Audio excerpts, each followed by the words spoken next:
بسم الله الرحمن الرحيم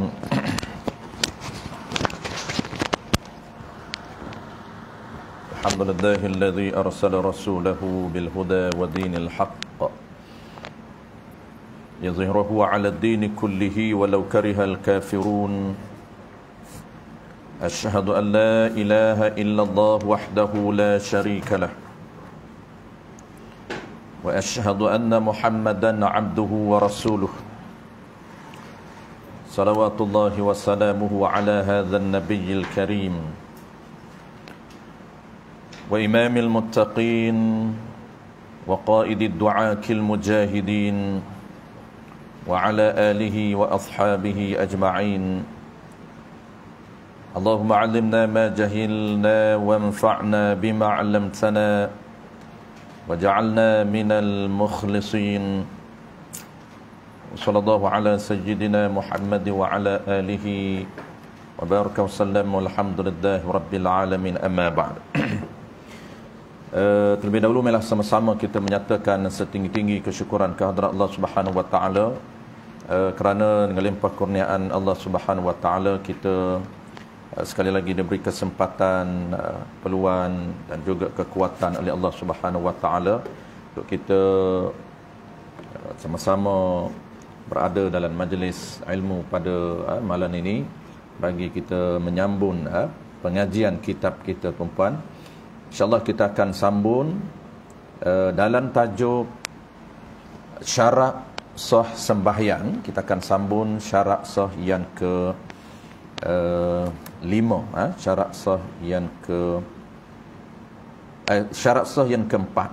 Kita akan habiskan syarat sah yang keempat sebelum kita akan sambung 5 sehinggalah ke 9. Baik. Syarat sah yang ke-5 ataupun ke-4 mesti suci badan, pakaian kita dan tempat sembahyang daripada najis yang tidak dimaafkan. Jadi tajuk ni tuan-tuan, tajuk pertama yang kita bincang ni dipanggil tajuk sebelum daripada masuk menghadap Allah Subhanahu wa taala. Ini dipanggil persiapan sebelum kita solat ataupun sebelum kita menghadap Allah Subhanahu wa taala. Tajuk dia, nama dia ialah perkara syarat sah sembahyang ataupun perkara yang menyebabkan sembahyang kita ini diterima oleh Allah Subhanahu wa taala. Jadi sebelum kita nak solat, pastikan kita jaga peraturan-peraturan asas ini supaya sembahyang kita ini diterima oleh Allah Subhanahu wa taala.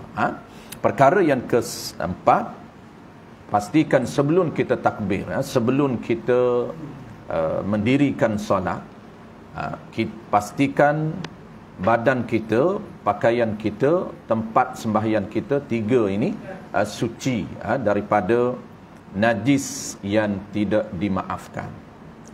Adapun najis yang dimaafkan tidak menjejaskan sembahyang kita. Kita takbir dalam keadaan ada najis di badan kita, walaupun najis, tetapi najis tersebut dimaafkan, maka tidak menjejaskan sembahyang. Cuma sunat najis yang tidak najis yang dimaafkan ada di badan kita, ada di pakaian kita, sunat kita bersih terlebih dahulu sebelum mendirikan sembahyang. Tetapi kita nak fokus dulu perkara yang asas, perkara yang wajib. Baik, kita nak tahu tuan-tuan, kita sambung balik, kita nak tahu perkara ataupun najis apa yang tidak dimaaf, yang boleh menyebabkan sembahyang kita tak sah, dan najis apa yang ada di pakaian kita, di badan kita, tidak menjejaskan sembahyang. Boleh takbir Allahu Akbar dalam keadaan ada najis. Baik, kita bincang sebelum daripada ni, ada 3 kategori ataupun kita sebut asas dia ada 3, tetapi detailnya dia ada 4 lah. Iaitu jenis najis yang dimaafkan. Jenis-jenis najis yang dimaafkan ada 3 yang asas.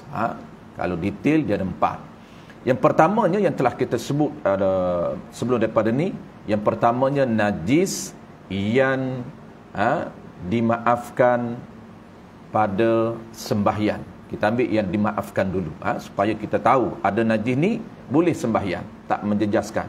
Najis yang dimaafkan pada sembahyang, tetapi dia tidak dimaafkan pada air. Kalau ada najis ni dalam air, menyebabkan air bertukar status menjadi air mutanajis. Contoh satu sahaja, iaitu sedikit darah. Sedikit darah ini, kalaulah ada di pakaian kita, kalaulah ada di badan kita, sedikit darah ini, dia tidak menjejaskan sembahyang kita, sah sembahyang kita. Adapun sedikit itu kuantitinya anggaran, dia tidak ada kuantiti yang tepat. Ulama anggarkan yang kata sedikit ini sekira-kira 2 ekor nyamak yang kenyang. Ada anggaran dia. Dia tidak ada kuantiti yang tepat, berapa dia punya kadar dia. 2 ekor nyamak yang kenyang sekadar anggaran kita, andaian kita. Kalaulah beberapa titik, beberapa tumpuk darah di badan kita, di baju kita, kalau kita kumpulkan sampai ke tidak 2 ekor nyamuk. Nyamuk ini nyamuk yang mutaaddi, saiz nyamuk yang sederhana, bukan terlalu besar, bukan nyamuk yang kecil, nyamuk yang biasa.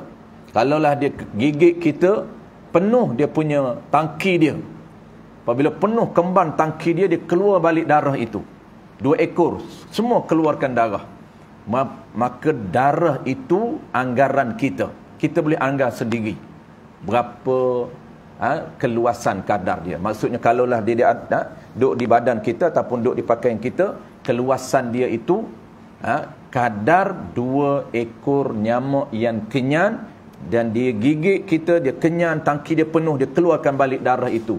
Itulah dianggap sebagai darah yang sedikit. Kalau lebih daripada 2 ekor dianggap banyak, maka tidak dimaafkan. Kalau banyak darah di badan kita, di pakaian kita, maka tidak dimaafkan. Maksud banyak ini banyak kuantiti, bukan tumpuk.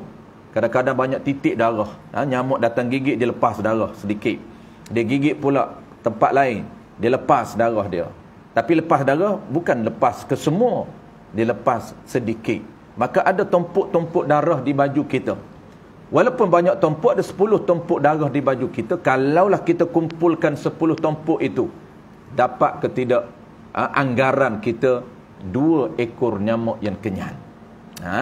Dalam kitab lain dia sebut, tuan-puan, dalam versi lain ataupun ibarat yang lain, dia kata seluas duit 2 shilin 20 sen. Jadi lebih kurang anggaran keluasan duit shilin 20 sen. Baik, itu yang pertama. Yang kedua, kita nak sambung malam ni yang ketiga. Yang keduanya ialah najis yang tidak dimaaf. Yang kalau tadi najis yang dimaaf pada sembahyang, tak dimaaf pada air. Darah ni tuan-puan, walaupun sedikit darah jatuh dalam air, kalau air tu sedikit, auto dia bertukar statusnya menjadi air mutanajis. Melainkan air itu kadar ataupun kuantiti banyak, 2 qullah ke atas, maka dia tak menjejaskan secara terus. Dia kena tengok dulu. Kalau jatuh najis dan air yang banyak, kita akan belajar cara dia ada formula asas bagaimana air ataupun najis jatuh dan air yang sedikit, najis jatuh dan air yang banyak. Cuma asas sebelum kita masuk tajuk spesifik, kalaulah air itu banyak, maka jatuh najis yang tidak merubah ciri air, tidak menjejaskan air. Tetapi kalau air kita sedikit, 1 baldi, 1 timba, 1 jak saja, darah di tangan kita, sedikit saja darah di tangan kita, bercampur dengan air 1 baldi, maka auto air itu menjadi najis. Dia panggil air mutanajis.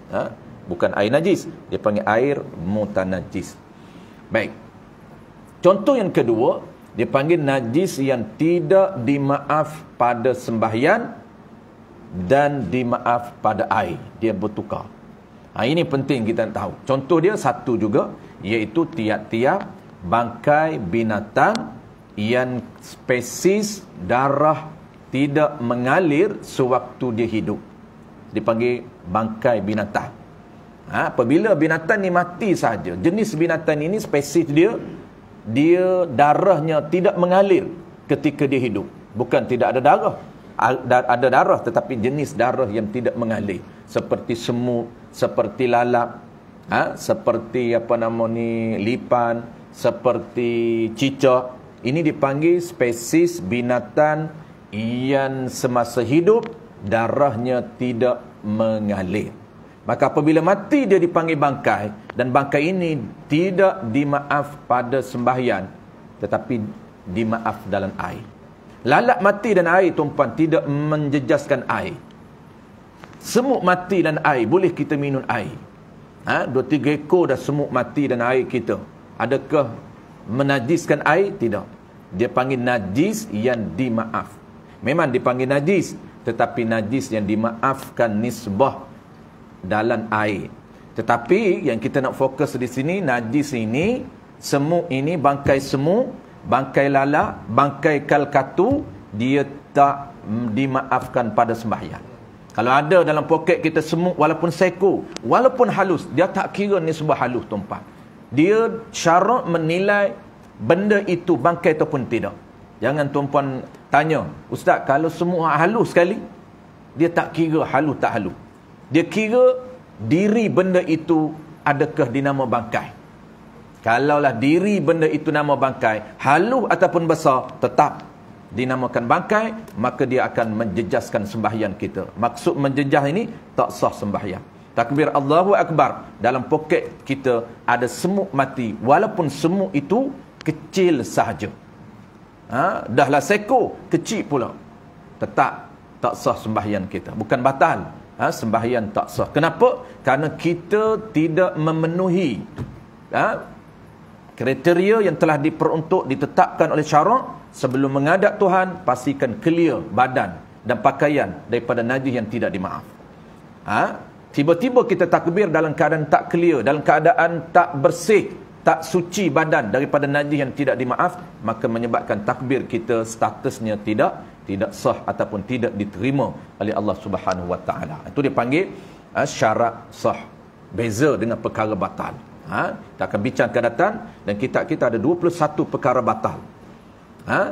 Apabila kita melakukan di tengah-tengah sembahyang perkara yang boleh membatalkan sembahyang kita, maka nama sembahyang kita batal. Yang ni kita panggil tak sah. Dia beza.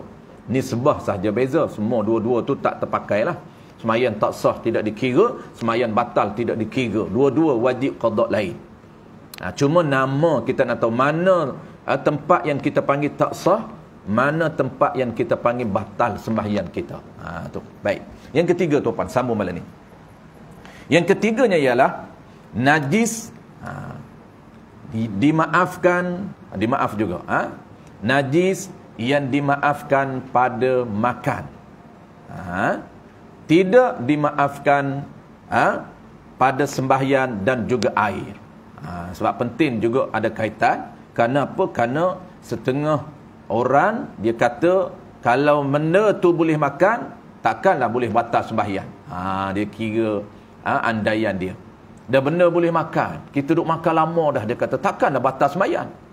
Dia tak tahu dari kategori yang telah ditetapkan oleh syarak, mana boleh makan, mana yang tak boleh bawa sembahyang, mana yang tak menjejaskan air, mana yang menjejaskan sembahyang.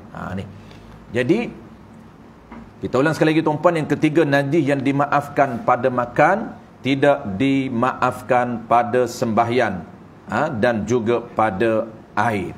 Apa dia contoh dia? Ada 3 contoh. Contoh yang pertama iaitu kuah gulai. Bunyikan pelik, tuan-puan. Kuah gulai kita. Tak perlu tanyalah gulai apa, ustaz? Gulai kambing ke, gulai daging ke, gulai ikan ke, asalkan gulai. Kuah gulai ni, jangan gulai sayur tak makan gulai. Sayur tak apa. Gulai ikan ataupun daging. Dia dua ni. Daging ataupun ikan. Gulai daging dan gulai ikan. Kuah dia. Kuah dia tuan-puan dimaafkan pada makan, tidak dimaafkan pada pakaian, pada badan dan juga pada tempat sembahyang. Bahasa ringkas dia panggil, tidak dimaafkan pada sembahyang. Kenapa? Ini kita nak tahu punca dia. Kenapa kuah gulai ini hanya boleh makan saja? Kita kalau boleh makan, kita tak fikirlah.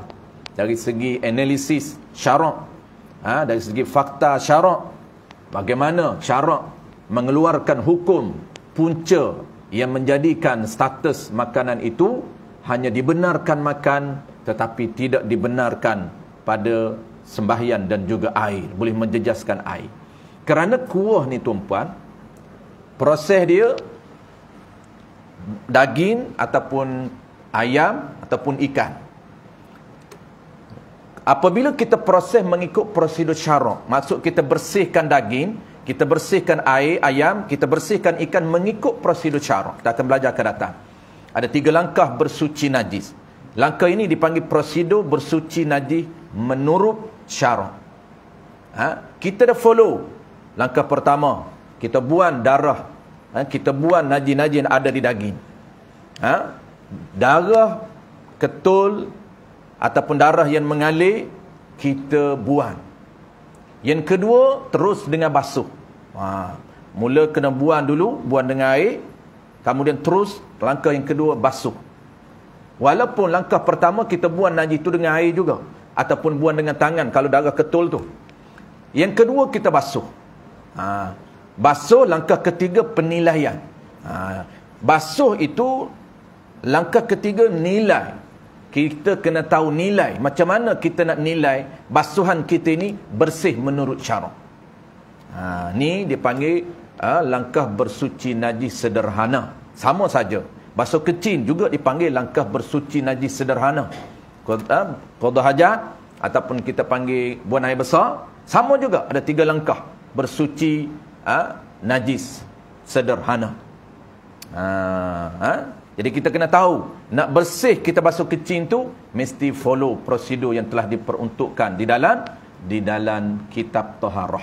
Kita berak tuan-puan mesti follow cara kita basuh. Walaupun kita dah basuh, kita dah basuh, cuma kita kena tahu cara basuhan itu, statusnya.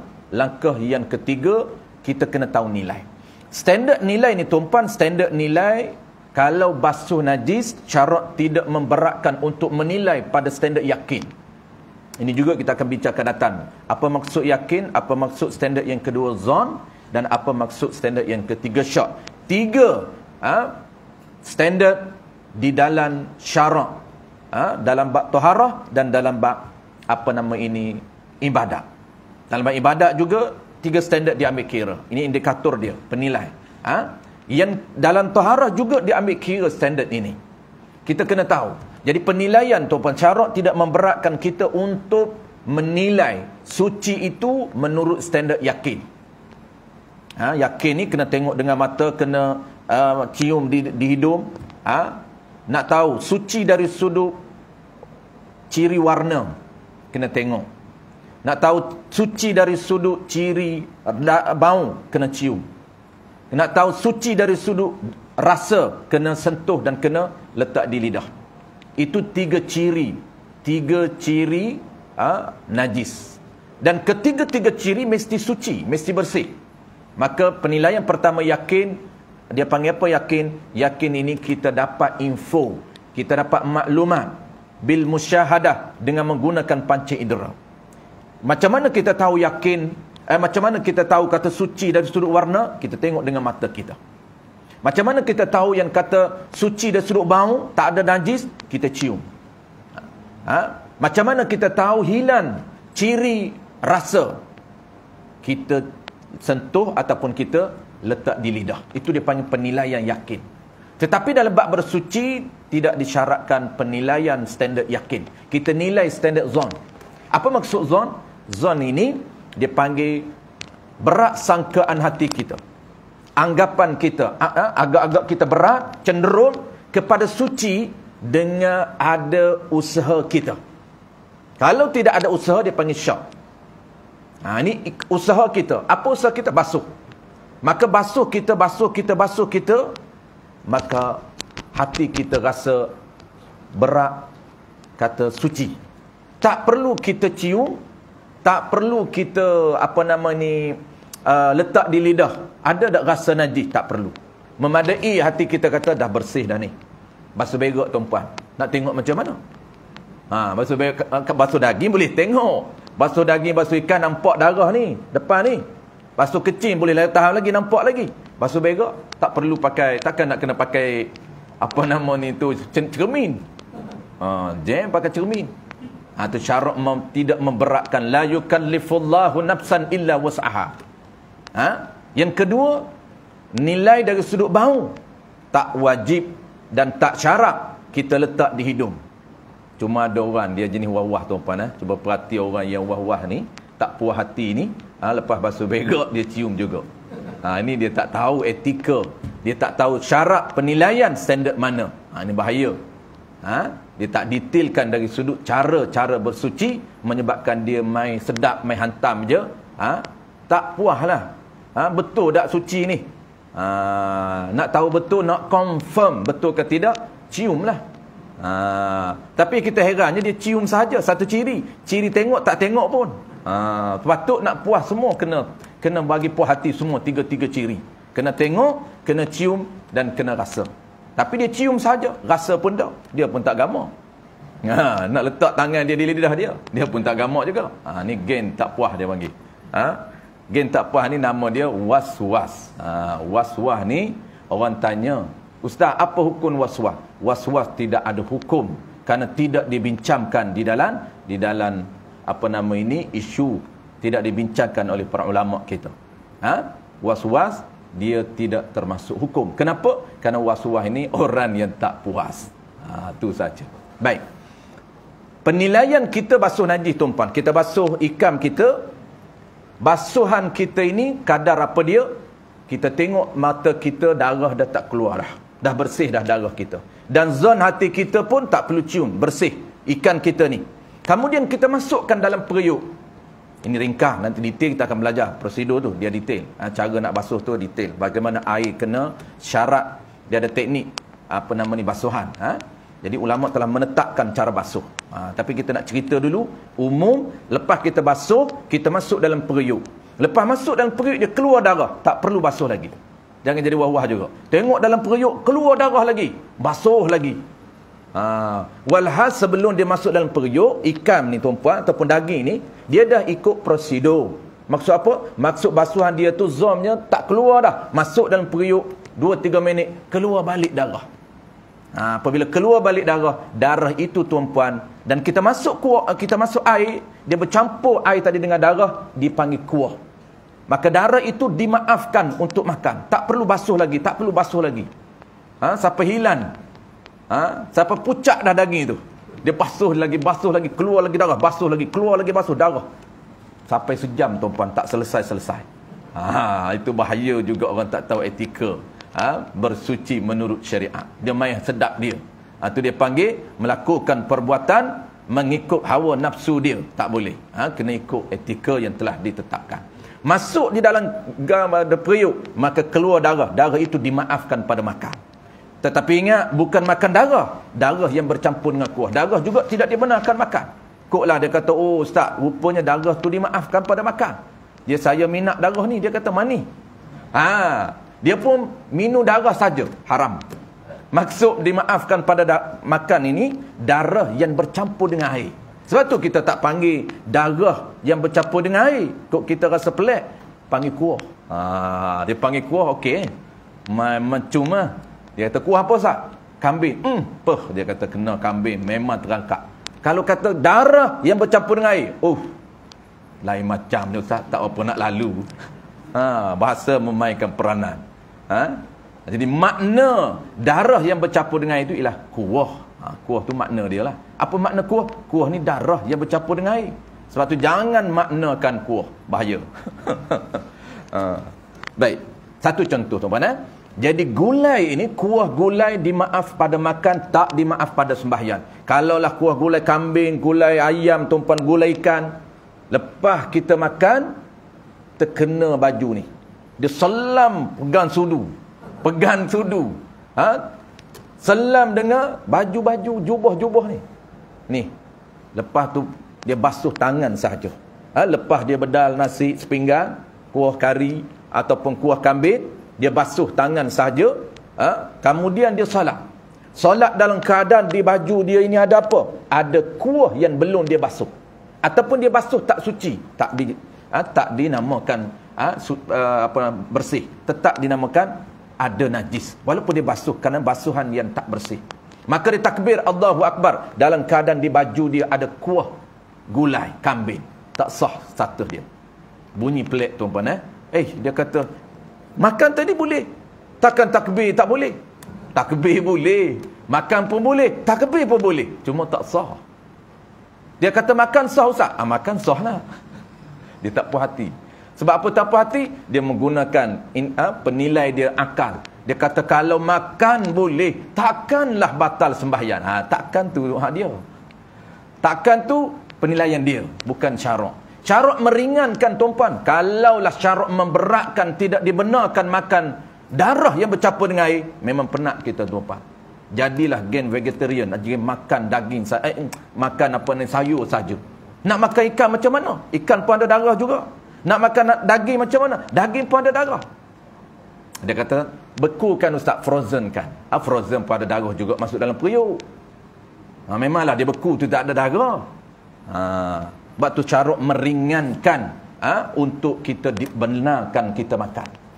Tapi jangan tuan-puan longgar sangat. Tuan-puan tahu dah teknik orang longgarkan hukum. Dia kata, Ustaz, jangan basuh banyak. Sebab benda ni yang memaniskan gulai. Jangan basuh banyak darah ni. Bagi darah banyak dalam kuah ni. Kan orang tukar-tukar chef ni kan. Dia tak basuh banyak. Dia kata kita basuh sikit-sikit saja. Bagi letak dalam kuali kita. Kita masuk air, dia akan keluar banyak darah. Lagi banyak darah keluar Ustaz, lagi bagus. Ini dia guna otak dia. Jawab dia tak boleh tuan-puan. Tak boleh longgarkan. Maksudnya ialah prosedur mesti ikut. Sebab tu kita kena belajar langkah pertama, pastikan prosedur bersuci najis betul. Kalau dia tak bersuci yang tak sah, jawab dia tuan-puan, tak dibenarkan makan kuah gulai. Kenapa? Kerana bersuci tak sah. Dia makan najis, bukan makan najis yang dimaafkan. Tidak, tetap nama dia makan najis yang tidak dimaaf. Kenapa? Kerana dia tak tahu etika bersuci menurut syarak. Cara bersucikan, cara bersuci daging, cara bersuci satu lagi apa? Daging ayam tak boleh. Yang kata dibenarkan ini mesti ikut prosedur. Kena buang darah dulu, lepas buang darah basuh, kadar mana, kadar tak keluar dah darah, masuk balik, keluar balik, tak apa, dimaafkan. Tak boleh dia kata kita buang sikit-sikit saja darah, dan kita cucur pun jiruh pun sikit saja, jangan jiruh banyak. Jiruh banyak dia keluar habis. Memang kita kena keluarkan dia dulu habis, barulah masuk dalam periuk, dia keluar itu baru dibenarkan. Baik, contoh yang kedua. Contoh yang kedua ni tuan-puan ialah ikan pekasan. Ikan pekasan. Ikan pekasan ini juga dimaafkan pada makan, tapi tidak dimaafkan pada sembahyang dan juga air. Kalau buah gulai jatuh dan air, auto air kita jadi mutanajis. Ikan pekasan ni tuan-puan, kalaulah kita basuh tangan tak bersih, tak ada jadi isu lah dia, sebab dia bukan kuah. Tak kenalah di tangan baju kita ni, sebab dia bukan kuah. Melainkan kita buat jadikan kuah dia tu. Ikan pekasan goreng berkuah. Mana ada goreng, mana ada kuah Ustaz? Jangan pelik-pelik.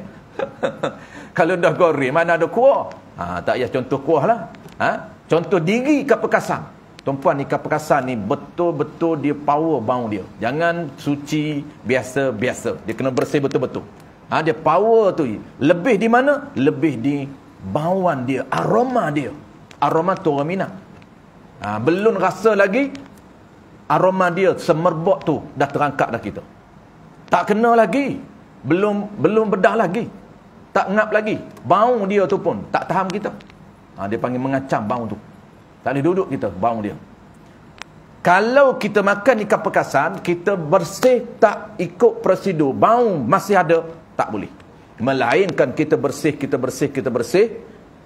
tak hilang. Itu dimaafkan. kita akan bincang dalam bab najis. Ada najis yang kuat bau dia, tak hilang bau dia, ketika itu dimaafkan. Sebab apa ikat perkasan ni tuan-tuan?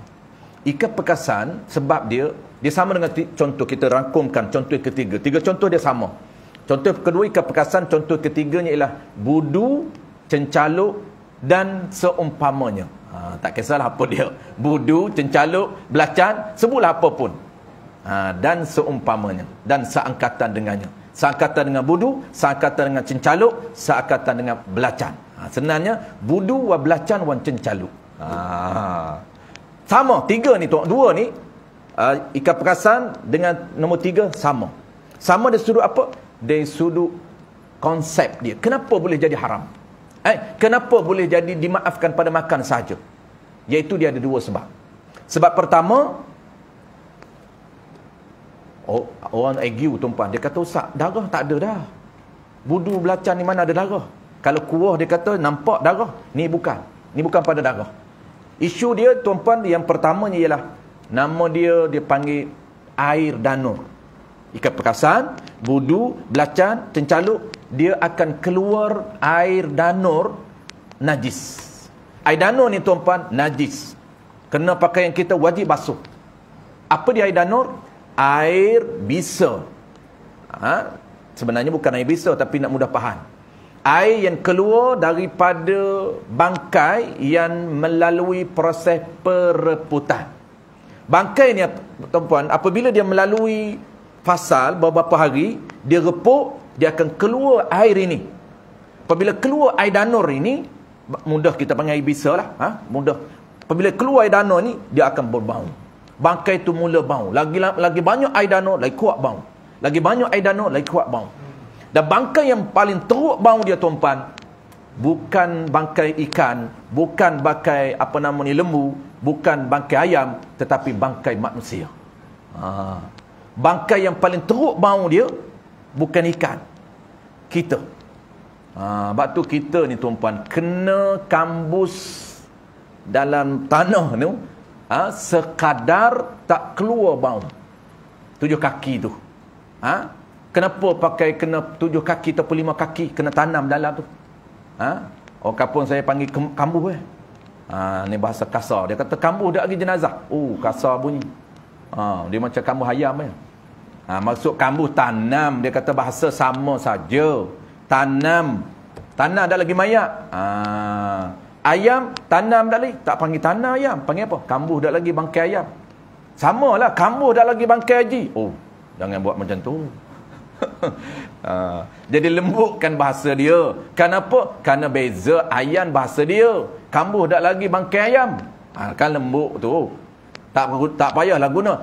Tanam dah lagi jenazah ayam. Dia benda sama saja. Jenazah ni tuan-tuan, dia merujuk kepada apa? Dia merujuk kepada, dia panggil mayit jenazah. 2 ni. Mayit jenazah. Mandi tak lagi mayit, mandi tak lagi usum, tak lagi jenazah. Dia beza bahasa dia. Orang tak panggil mandi tak lagi jenazah. Kalau guna ayat tu kurang tepat. Mandi tak lagi mayat, tu. Usum tak lagi mayat, orang tak guna. Usum tak lagi jenazah. Walaha sama tuan-tuan, mayat dengan jenazah. Dia beza nisbah. Mayat ini apa dia tuan-tuan? Bangkai manusia. Kalau bangkai manusia dipanggil mayat. Kalau maitatun, dua-dua ni bahasa Arab. Mayat pun bahasa Arab, cuma orang Melayu dia ambil bahasa Arab, dia ejah baris saja. Mata tu, Arab kata mata. Melayu panggil apa? Mati. Dia tukar baris. Sebab apa? Dia ambil bahasa Arab, tak naklah ambil sebetul-betul ori. Ejah lah jadi bahasa dia.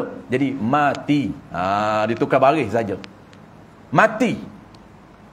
Dan bangkai, apabila mati dipanggil bangkai.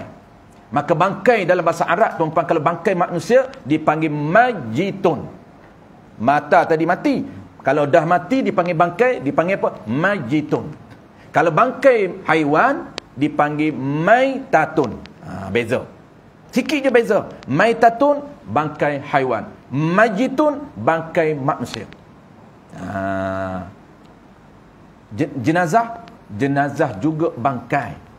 Cuma ketika dia berada di dalam tempat usungan itu, dipanggil jenazah.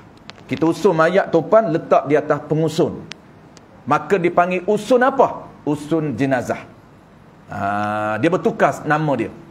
Boleh nak panggil usun mayat pun betul juga, cuma kurang tepat dari sudut penggunaan bahasa saja. Jangan duduk berkelahi lah yang tu. Dia duduk bergaduh. Usun apa Ji? Usun mayat Ustaz. Tak betul Ji. Usun apa? Usun jenazah. Mayat ni mati dah. Berkelahi. Sejam duduk berkelahi kedai mamak pasal jenazah dengan mayat. Baik, serta tuan-puan. Jadi punca dia air. Keluarnya air bisa pada bangkai ini, maka air bisa itu najis. Dipanggil air perpuk ya. Yang tu tak apa. Yang tu air tapai, boleh tapau. Air tapai dengan air tempoyak tak najis. Jangan bimbang yang tu. Kalau tak nak minum, bagi saya. Air tapau ni tu kampung saya, air tapau kan. Kampung saya panggil tapai. Air tapai ni dia memang favorite. Dia kumpul ni satu gelas air tapai. Dia tapai yang baru ni, baru boleh makan ni, dia tak keluar air lagi. Sebab tu di istilah kampung saya peram. Dia kata jangan makan lagi baru-baru boleh ni, tak sedap. Tunggu 3 hari 4 hari dia akan keluar air. Tak kira tapai ubi ke tapai berah. Air tu dia akan tadah, dia masukkan dalam jug. Dia masuk dalam jug, dia minum air tapai. Sebab tu tuan-puan jangan buat. Orang minat memang dia tak tapau. Favorite tu di Kelantan. Antara air selain daripada air apa nama tu, satu lagi tuak. Tuak dia. Tuak kelapa. Tuak kelapa, lepas tu air tapai. Dua-dua tu mabuk tak kena gaya. Tak kena gaya, dua-dua tu boleh mabuk, air tapai dengan air tuak. Baik. Jadi tuan-puan, kesimpulan dia, air bisa ini najis. Cuma dimaafkan pada makan. Dia keluar, dah kita perasankan, kita perak sekali. Kita perak sekali. Air najis tu, dia duduk dalam air najis. Walaupun kita ambil, kita basuh. Kita basuh, cuma tu ulama kata, sekiranya ikan perkasan dibasuh bersih, maka tidak lagi jadi isu. Ikan perkasan ni, kita ambil dalam peran dia tu tuan-puan, kita basuh bersih. Tak ada apa pun, darah pun tak ada, bau pun tak ada. Melainkan kita basuh, tetap ada bau. Tetap dimaafkan pada makan.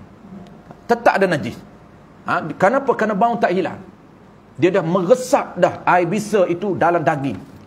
Apabila meresap air bisa dalam daging, hanya dimaaf pada makan. Walaupun basuh tetap najis. Dipanggil najis, dimaafkan pada makan. Sembahyang tak boleh. Sama tuan-puan, kita tak hurai dah yang kata wudu belacan, sama je konsep dia.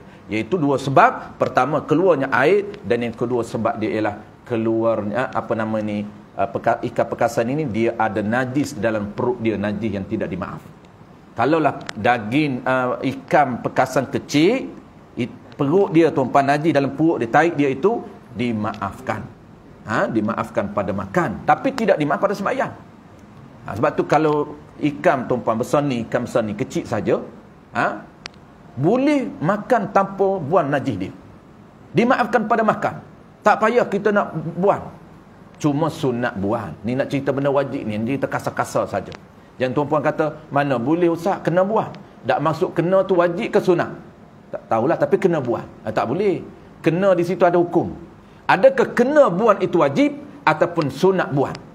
Maksud kena buang, kalau ikan kecil, kena buang ini maksud sunat buang, tak wajib buang. Boleh dimaafkan makan, tapi dimaaf pada makan saja. Kena tak boleh, sebab najis dalam perut itu tidak dimaaf pada sembahyang. Tapi kalau ikan besar tuan-puan, tak dimaafkan pada makan, kena buang perut dia. Najis yang ada dalam perut kena buang. Kalau ikan besar. Baik, settle 3 benda.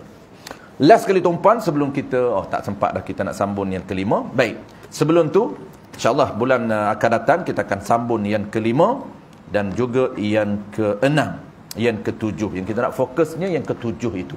Kelima, keenam dia simple saja. Baik, last kali tuan-puan ada satu lagi tambahan, najis yang dimaafkan. Najis yang dimaafkan, satu lagi contoh, iaitu dia panggil najis yang tak nampak pada mata kasar, najis yang halus yang tak nampak pada mata kasar, tetapi tetap ada najis. Ini juga dimaafkan. Tapi bukan dimaafkan pada makan, dimaafkan pada sembahyang. Apa dia? Najis yang halus, yang tak nampak pada pandangan mata biasa kita. Melainkan Allah Ta'ala buka kasyaf dia, mata dia sangat tajam, itu tak kira. Kita kira orang biasa macam kita. Najis yang halus, yang tak dapat dilihat oleh pandangan mata biasa kita. Apa dia tuan-tuan? Ada dua contoh. Pertama, iaitu najis di kaki lalat. Najis di kaki lalat. Tapi ingat, yakin najis. Syak tak boleh. Yakin najis. Barulah kita bincang isu. Kalau tak yakin, tak bincang. Kalau kadang-kadang orang dia tengok 10 ataupun 2-30 ekornya lalat. 2-30 ekor lalat. Dia nampak 2-3 ekor lalat yang duk hinggap di najis. Duk hinggap tatai ayam. Kemudian lalat tu datang hinggap di baju dia. Dia kata najis ni baju haji ni. Kenapa? Lalat tu penuh tu. Tu duk hinggap tatai ayam tu. Datang hinggap di baju haji ni. Yakin ke? Yakinlah tengok tu.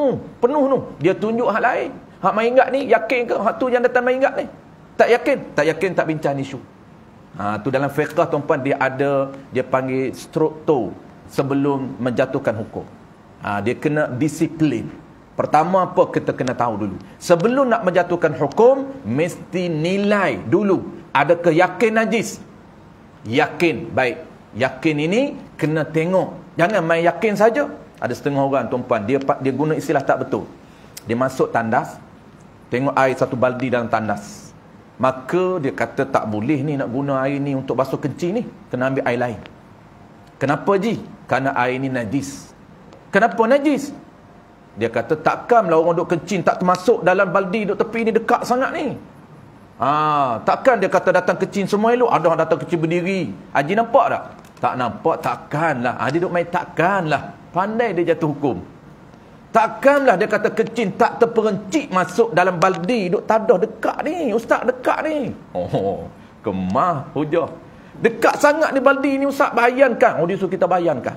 Bayang macam mana Ji? Bayangkan kalau kita kencing Ustaz. Air jatuh dalam mangkuk, naik masuk dalam baldi. Dia suruh kita bayang. Bayangan, imajinasi tidak boleh menjatuhkan hukum. Mesti yakin. Ini penilaian yang pertama. Nak nilai najis tak jadi, kembali balik kepada standard penilaian. Standard pertama yakin. Apa dia yakin? Idrakul ma'lumat bil musyahadah. Mendapatkan sesuatu info najis masuk ke tidak bil musyahadah, dengan pandangan panca indera. Maksudnya dengan panca indera. Benda yang boleh pandang kita tengok. Benda boleh dengar kita dengar. Boleh sentuh kita sentuh.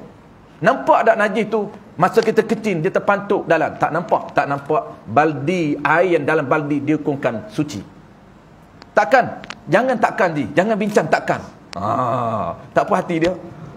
Maka hukum dia tak kira emosi. Hukum tetap hukum tanpa dia ambil kira emosi. Tak puas hati lah Ustaz. Tak puas hati tak apa. Haji guna air lain. Mudah.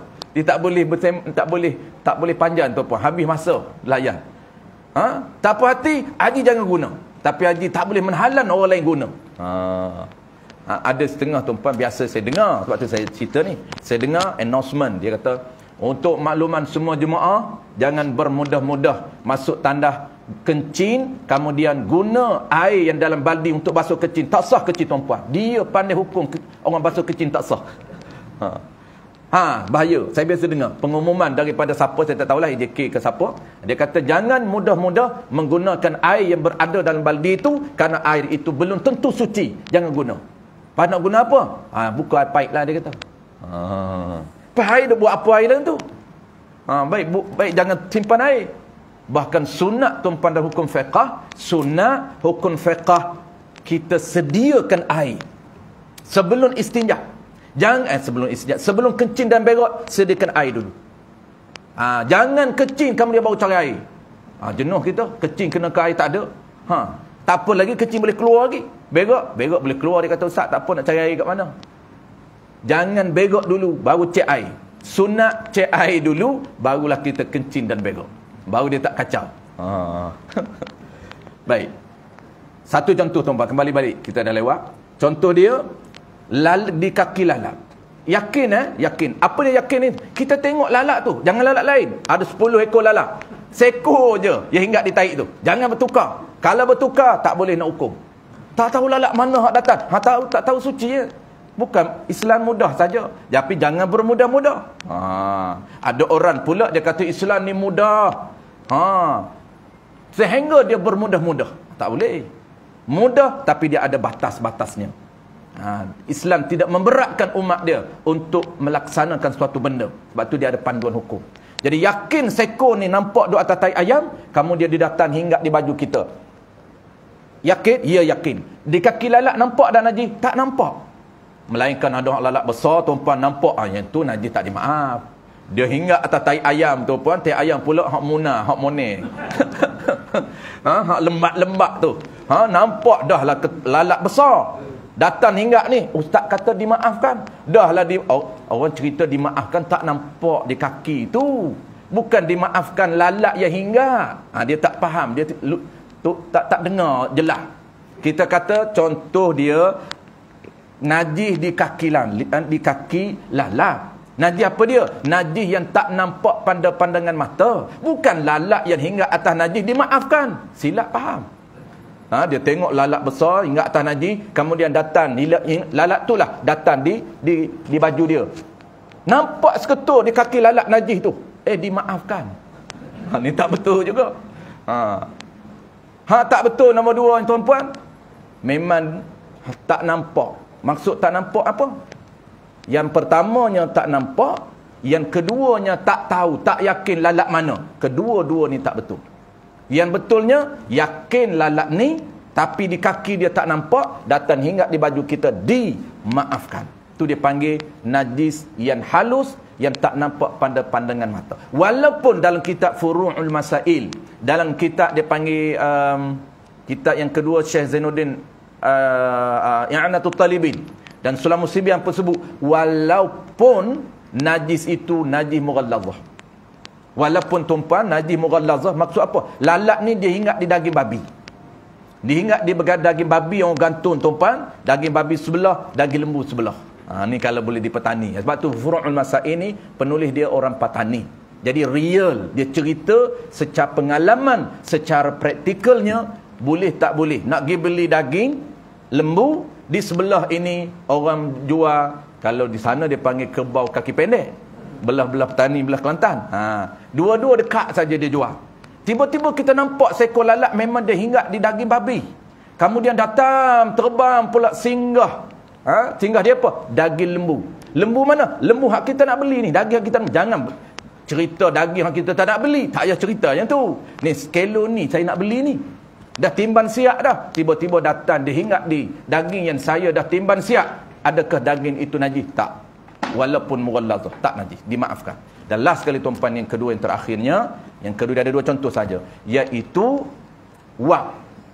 Yang kita cerita bulan lepas. Wak apa dia? Wak yang keluar daripada air kencing.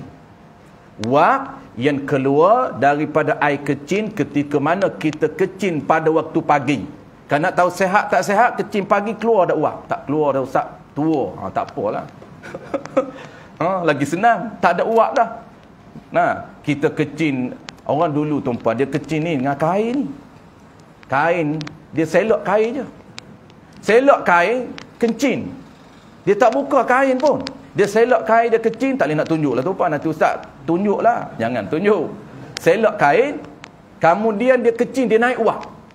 Wak ni naik. Kecin pagi, tuan-tuan, sehat pagi ni. Dia naik wak, kuat naik wak. Nampak putih, bukan putih buih tu.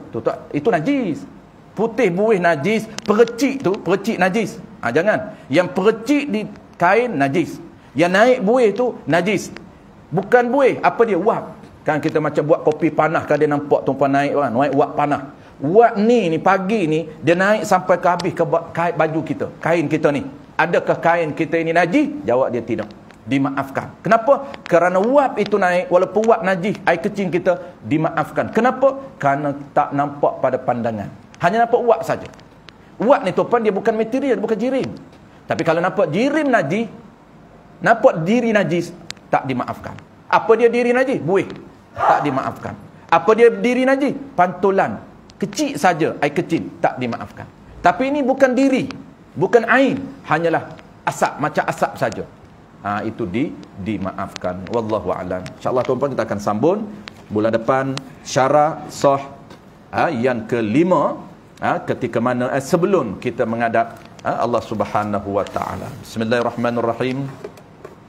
Alhamdulillahirabbil alamin wassalatu wassalamu ala asyrafil anbiya'i wal mursalin wa ala alihi wa ashabihi ajma'in. Allahumma faqihna fid din wa 'allimna ta'wil wa ja'alna minal ulama'il 'amilin wa ja'alna minal mukhlisin wa sallallahu ala sayyidina Muhammadin wa ala alihi wa baraka wa sallam walhamdulillahi rabbil alamin.